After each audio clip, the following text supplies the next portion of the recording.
Hey, did you guys hear about that new birth control pill for men? No. No. Yeah, you put it in your shoe and it makes you limp. What? We can say that. It's a podcast. Yeah, But should we? But the little should we? the littler kids will be like, I don't get it. Don't worry about it. Come back in 10 years. We love kids who want to know cybersecurity. They can listen in.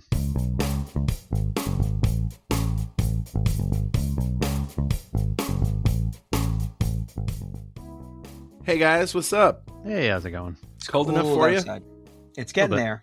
It's getting there. It's getting there. Actually, today it's like 50 out here. Yeah, but It's gorgeous. but Saturday when this episode drops, look out. So does the temperature. Oh, is it going to be that bad? Yeah, and I have a gig on Saturday, and it's going to be 18 freaking degrees Fahrenheit. Oh my God, that's awesome. We're gonna be one here. I can't One. wait. One? One. Wow. I guess Was I it- get the coastal breezes, that warm. Ron White said that he was in a place where the temperature was 0, and someone said, "What's the temperature?" He said, "There isn't any." That's funny. That skit was awesome by him. Believe it or not, I actually have something to report from the field today. I have an iPhone. You guys have iPhones? Yes, sir. All right. Well, Maybe. okay. Oh my God. Yeah, we did. Bad. Maybe. Who's asking? Yeah. The spam calls have been off the hook crazy. Yeah. And this is the ongoing saga of Carl's getting spammed constantly. So Well, you keep blocking the number when I call. now I'm getting calls from fake contacts. Wow. Have you guys seen this? I've not. No. Yeah, so it would be like, some made up name, but instead of just a number, it would be a name. Wow. And somehow the spam callers are getting around the fact that you don't have Interesting. their names in your And so if you're like me and you got 4,000 names in your contact list, you see this thing and it's, Oh, it's Bill Johnson. yeah, right. Sure, From Bill. Raleigh, North Carolina. It's like, well, I know people in Raleigh. Maybe I took this person's phone, whatever. Yeah. And I answer it and it's like, did you know your car warranty is about to expire? Good God, they'll stop at nothing. Mm-hmm. Well, that's because some What idiot says, hey, I need a new warranty on my car? it's a numbers game. It's a numbers game. There are people, they wouldn't keep doing it. There are people who say, well, yeah, maybe I should do this. And they say yes, and they give them money, and that's what propagates it. Man, it's unbelievable. Don't do that, people. Yes. Don't feed the trolls. They're not listening to security podcasts. Yeah, right, exactly. All right, we have quite a few stories here. Dwayne, what do you want to lead off with? Let's start off with infecting yourself. Yeah. Hoisted by your own petard. Okay, Patrick, what's the etymology of petard? I believe a petard is a sword. Yeah, it's a military term, isn't Yes. it? Hoisted Yeah, by That's your why I own turned to our petard. military consultant. I believe it's a sword, and you are hoisted on it. It means you end up getting impaled on your own sword. Right. Ah. So, but of course it became an innuendo, hoisted by your own petard. Yeah. Wait, is that possible? I don't think you could do it, but Everything changes to innuendo in Carl's mind. That's right. Yeah. Especially with swords and petards. No. So this is a common thing that happens to script kiddies. People who Well, are not. So I would even venture to say more seasoned people as well. But Oh yeah, continue. I'm terrified Yes. when we're working with ransomware Yep. that I'm going to screw up and infect myself or infect our systems. Yes. That's why I always go to Carl's house to do it. That makes. I send it to Carl. Hey, could you test this out for me? Just click on it. So this one was interesting because it's a Indian linked cyber espionage group, and they have a whole bunch of names: Patchwork, Dropping Elephant, China Straits, Quilted Tiger, depending on who finds them doing what. And now we have their real names. Right. So what's interesting is Malwarebytes, and I want to bring this topic up too as to how legal this is, but Malwarebytes somehow gained access to the command and control structure for a RAT, so a remote access Trojan that this group has been using and sending out to people. So for those of you who haven't been following, a RAT, someone sends out a Word document or an email or whatever, and you double click on something and it installs a piece of software on your computer that's constantly listening and reporting screenshots and your keystrokes and all your passwords and that sort of stuff. Hmm. So let's say you're developing a new rat, like we're all wanting to do, and you're testing it out. Who do you test it on? Carl. Of course. Right? As a developer, if you're building a new website, where do you build it? You're like, I just built it on my local box and I was testing it. The classic paradigm of it works on the developer's box, but nowhere else. They did the same thing. They decided to build a rat and they said, you know what? We'll test it out, make sure it works. And they did that. And yeah, it worked great. And they sent it out to all sorts of people to steal all sorts of things. And then Malwarebytes found out, hey, the first people in that database are those guys. Yeah. So they grabbed all of their information and key logs and screenshots. And Wow. So they didn't reset the database after that. No. And that's classic. I've actually heard this story multiple times. Not about this particular group, but over the years, big ransomware command and control structures. And then you get into them, and then in there, the first record is usually developers themselves. So what's the career advice for the criminals listening? Make sure you cover your tracks. Right. Always reset your database when it goes to production. Don't give them advice. Turn yourself in. We have more advice later on. Yeah, turn yourself in. Go outside and pose for a satellite photo. So it's interesting that I always wonder the legality of like Malwarebytes lab threat intelligence team got onto the command and control structures, which are clearly not their servers. Now, I get it. They're doing nefarious things and that sort of stuff. But I thought Malwarebytes is one of the good guys. I've always used they are. them. Oh, They absolutely. are. Yeah. So we don't know what it could be that they're working in conjunction with law enforcement. It could be that they're that they've, found a loophole where, because the server communicated to them, that they're allowed to communicate back. Who knows? Maybe. There's also different laws in different jurisdictions. Yeah. I say power to them. I think there should be. I'm a I proponent agree. of hackback, but it's not essentially hackback's not legal. Right. No, I agree. And because it's so easy to find attribution, like who did it? So if you have the rat installed locally on a VM, like Malwarebytes probably does, because they're trying to figure out what it does. Yeah. There's no guess game as to who it's talking to. It's like being slapped back by Sidney Poitier in the heat of the night. To be topical. A moment of silence, You please. slap me, I slap you. Yeah, definitely. He was the best. All right, favorite movie with Sidney Poitier? Heat of the Night? Heat of the Night, Patrick? Yeah. Oh, come on, people. Sneakers. Oh, well, Was he in Sneakers? Yeah. Oh, I'm too old to He remember was that. the CIA agent. Of course, that's It's Robert your favorite Redford. movie. Yeah. Heck yeah. Yeah. All right, should we move on to Yes. more Log4j stuff?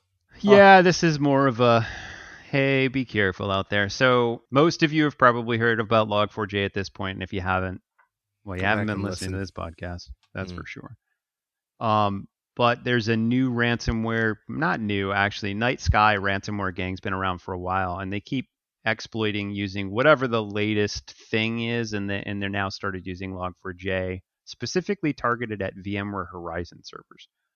Okay. So if you have a Horizon server and it's externally facing, just keep an eye, be careful, update those servers. VMware does have a workaround right now to shut down the Log4j vulnerability, but just keep an eye on it. Has anybody else been sued since last week for not? I think that was a patching? threat. I think That was a threat. Yeah, that not was yet. a warning.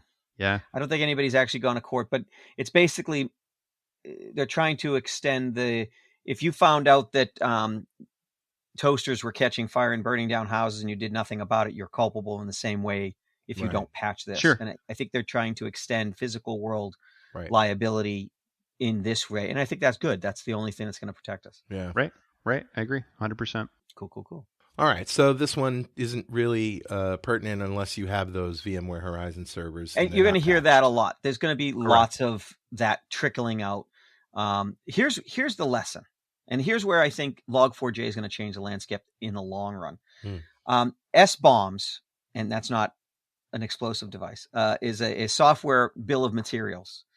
And so right now, it's rare for any company to release their software bill of materials. In other words, divulging that they're using Dev Express tools, or they're using this control, or they're using this backend database, or they're using Log4j or any other modules. That's going to start becoming de rigueur. It's going to become a requirement. Oh, we're acquiring your software. If you don't provide an SBOM, we can't buy your software. And that's going to start happening with big banks and other companies that have realized if we can't quickly identify what systems this thing is in, we can't not waste time looking for it in places where it's not. Yeah. Right. And so they're going to drive the market to track. And then what that leads is to a market where there'll be some software app where you load the SBOM, which I'm not sure if is a standardized, I don't think there's a standard for it yet. Maybe it's an XML file into a database. And so the next time this comes up, you just do a search for, what Log4j, these 5 systems, these 15 solutions have it. Yep. Let's go test those. And then we're done. Yeah. So that's the good news, is it's going to make us better about figuring out what's actually running in our environments. Bad news is it's going to be painful for a lot of these vendors. Yeah, I'm actually surprised that that's not a thing now. Because I think with open source software, and correct me if I'm wrong, like Carl, you probably know better with all the development work you've done. Like, I think you have to put in your license agreement if you're using open source, right? Isn't there? You do, but it can be buried in your license agreement. It depends on whether it's, GNU or what it is. MIT. Like an MIT license. Yeah. And those are like, they're in there. It's just who reads the license agreement. But what we'll probably end up with is there'll be the README, the license agreement, and there'll be the SBOM. And when you download a patch, there'll be an updated version of the SBOM, and you'll just import it into your tracking, your threat hunting system or whatever, or maybe it's an Access database, so that it's searchable. You can see if there's any new components. Yeah.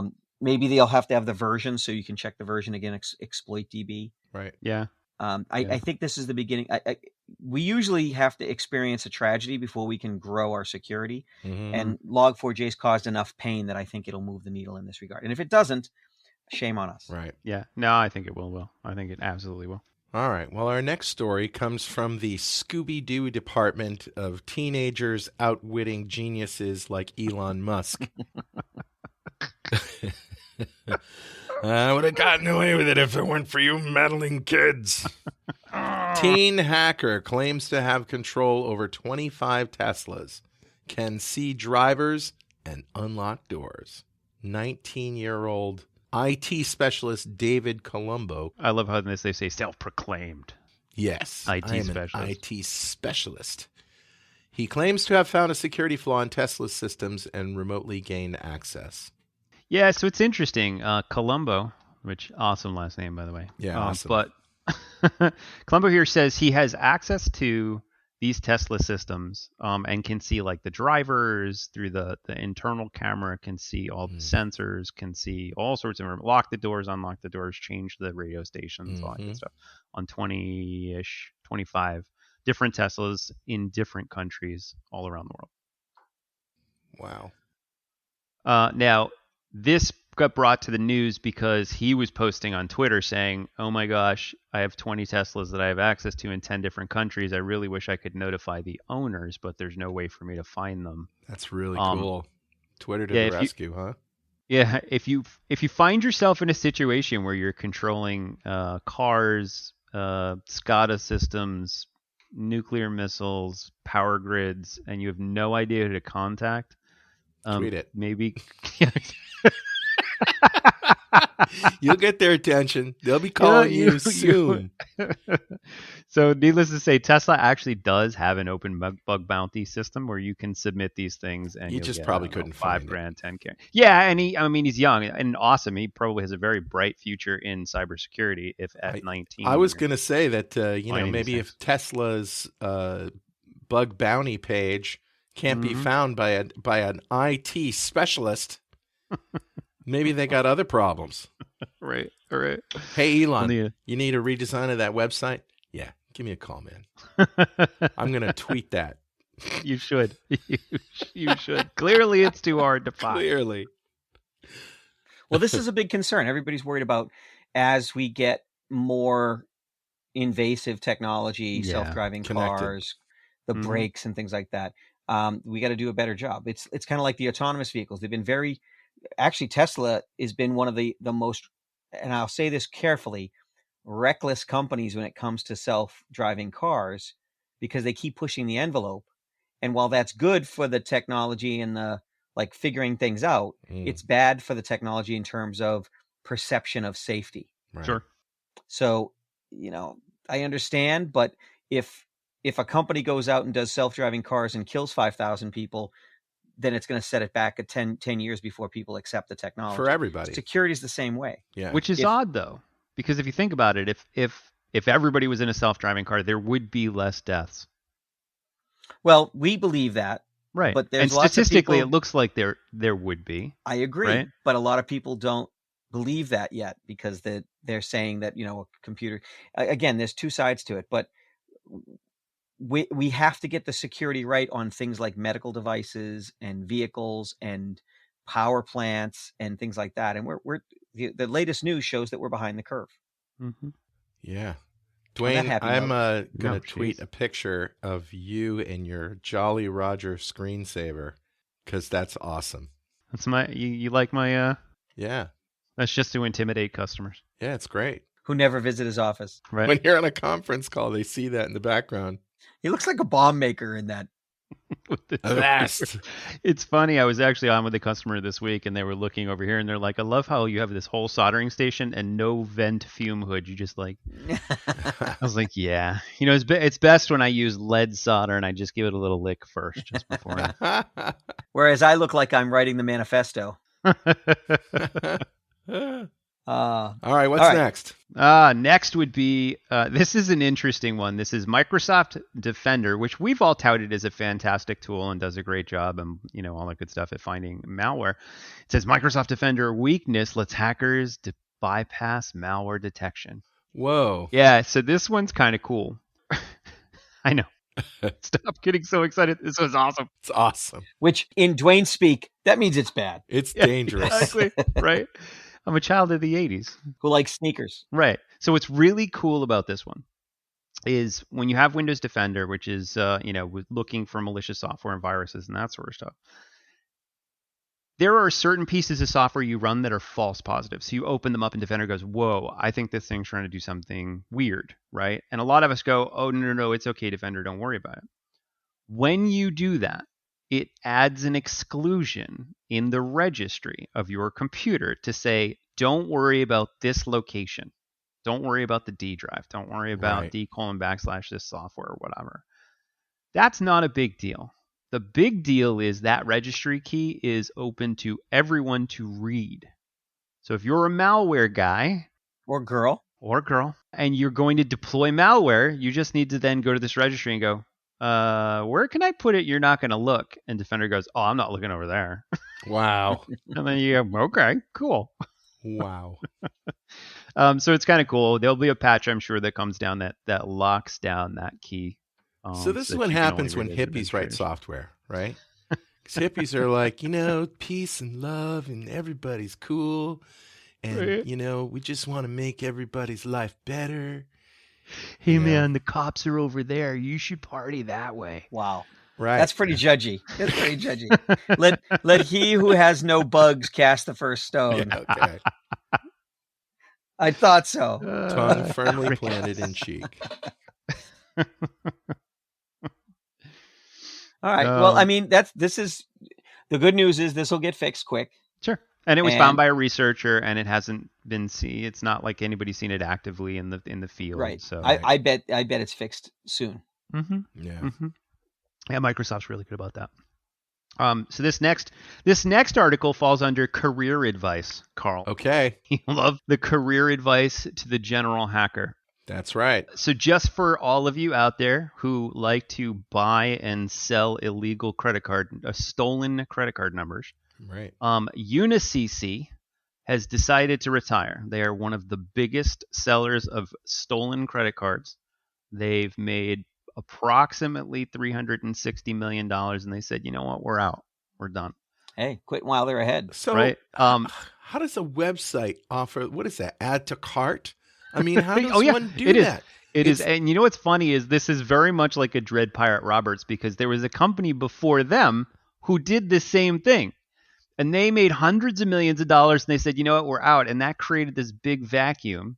And Unicc went, we could do that. And they went in and they made $400 million. And then, Yeah. I just don't understand how a company like that can operate legally and be in selling illegal wares without being arrested or shut down by the FBI or whatever. Well, it's about finding them and what jurisdiction they're in, and Yeah, and where they're running out of and whether they're running only on tour. That is such bullcrap. And the fact that they sold $358 million worth of stolen credit cards. That's not how much money was pulled off the credit cards. Unbelievable. That's which is much more. Yeah, you may buy you may buy a credit card for $10, right? For a stolen credit card and then be able to use it. But yeah. Wow. I believe they had more services. I think they sold the skimmers that you could use too, and they would actually print the cards for you if you wanted to, because they have Visa and MasterCard stock and that sort of stuff. So it was a full service shop, but there'll be a void. So if anybody wants to spin up their own illegal credit card selling company, you can pull about 300 and 400 million before you retire. Okay. Take about a year and a half. Apparently it's legal because they did it for so long. Or there must be loopholes. That's not the lesson. Must be loopholes there. Before that, it was a company called Joker's Stash, and they retired too, and wealthy and rich, and handed it off to young Wesley. Again, I think these companies will start getting caught a little more often as we see bigger players enter the field who really care and who have the ability. The problem is, if Dwayne and I decided that we wanted to go after these guys, we'd have to break the law to do it. Mm-hmm. And we're quite frankly not interested in jail. So if we had some way for us to contribute our services to work for the government to shut these things down, then we would. But currently nothing like that's emerged. So this next story makes me really happy. It's from Objective-C, SEE, not the language Objective-C, the Mac malware of 2021. So these guys have put together a PDF file, which by itself is really dangerous to download a PDF file from the internet. And I'm wondering if that PDF file, which has the list of malware that's affected Macs, is actually containing malware. But because then it would... It would be truth in advertising. It's like... I checked this link. This link is also in a newsletter from SANS Institute, and they do a pretty good job of testing. Oh, good. Because what's funny is you sent me this article. I didn't find it in the dark web. Yeah, you sent me this article, and I wouldn't click on that PDF. Hell no, I was like, no. That's nice. No.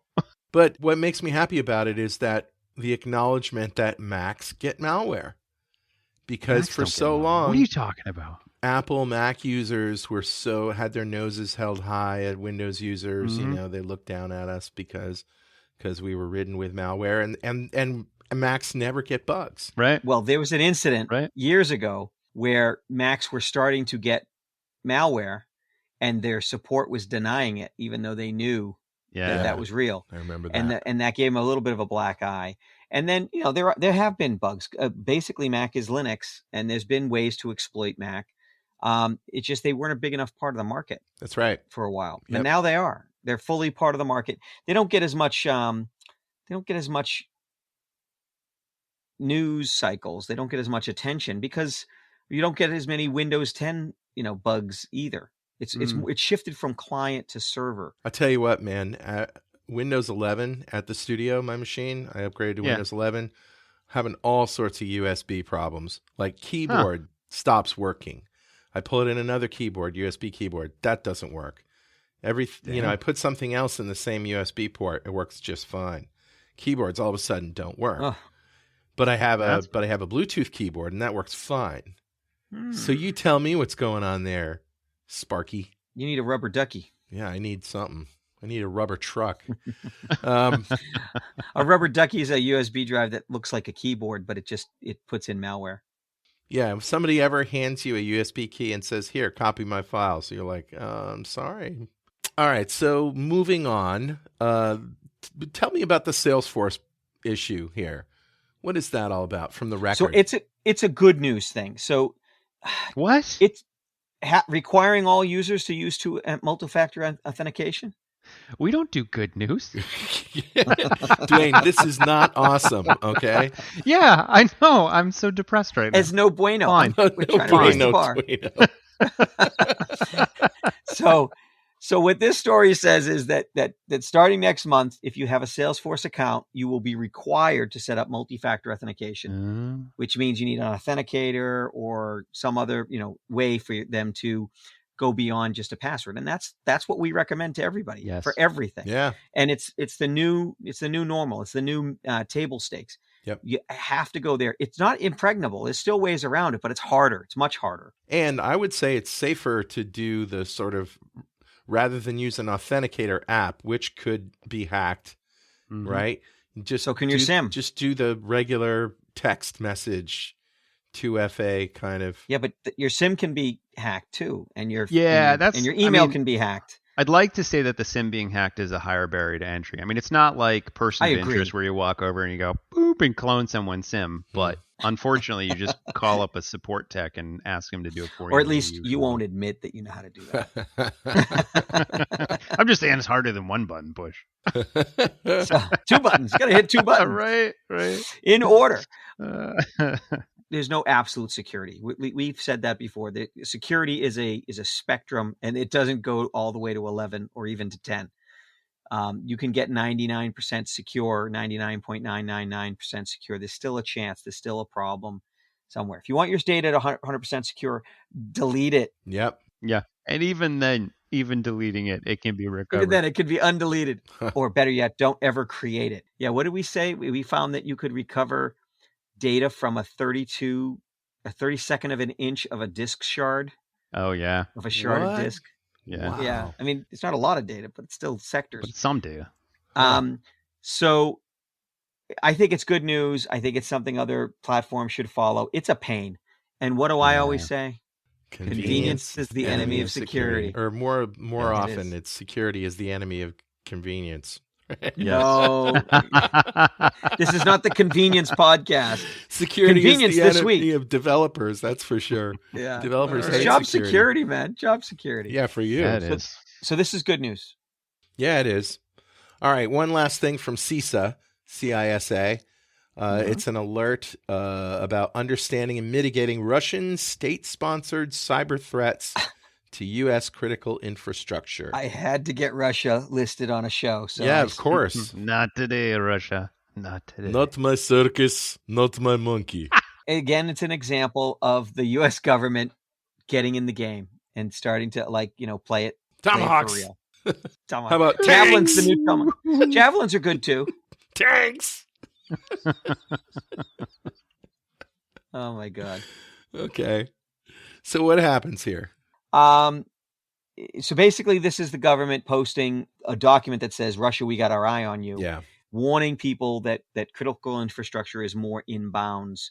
Not, it's not allowed, but it's where they're seeing more and more attacks in that regard. This also shows that Cyber Command and CISA are watching this, right? And it shows it as more of a red line in what our policy is. Yes. Yeah, we're probably going to, I expect anyway, and you guys probably do too, that in 2022 we're probably going to see some serious action by the some US retribution. Government. Yeah, and we'll be waiting. We'll be ready to report it. I like extreme measures. I think if really if we trace an attack to a certain country and they're unwilling to prosecute and investigate or let us investigate, we should just cut them off the internet. Wow. For a week. A week. You don't own the internet. The U.S. does. It's for everybody, man. Screw that, man. Screw that. We're going to create our own Listen, I want more connected things to the internet. Okay. I'm looking for more targets. Go right ahead. We create our own internet. Actually, Russia did that. I'd like to apologize to all Russians listening. Russia actually did shut themselves off from the internet for a number of hours to test Russia their own. I can't remember. It was Russia. Might have been Russia. I think China's done something similar. They didn't actually disconnect. Because Russia was worried that part of the sanctions would be to kick them off the internet. They wanted to see how it worked. Wow. So they said, I don't mind. I like my room. Huh. Yeah. Okay. Yeah, exactly. That's the tough part. It's like, hey, I'm going to punch you in the face if you do this. I'm going to punch myself in the face. Like, okay. When my oldest daughter was a kid, she was impossible to punish because if we sent her to her room, she'd just read. Yeah. And we were like, well, we can't take books away from her. That would be, that doesn't work. Right? That you would be must very... watch television. Bad television. Yeah, societies that took books away never are good. So I guess we're gonna, talk about the rats, the rat race, and the rats are winning. So that'll be our Yes. title, hoisted by their own petard. Yeah, hoisted on their own petard. All right, guys, that's a show. All right. You got a Great plane to talking to you. catch. So we'll Yes, sir. We'll see you next week. Sounds good. Undisclosed location. All right. Skip. All right. See you later. Bye. See you guys. Bye.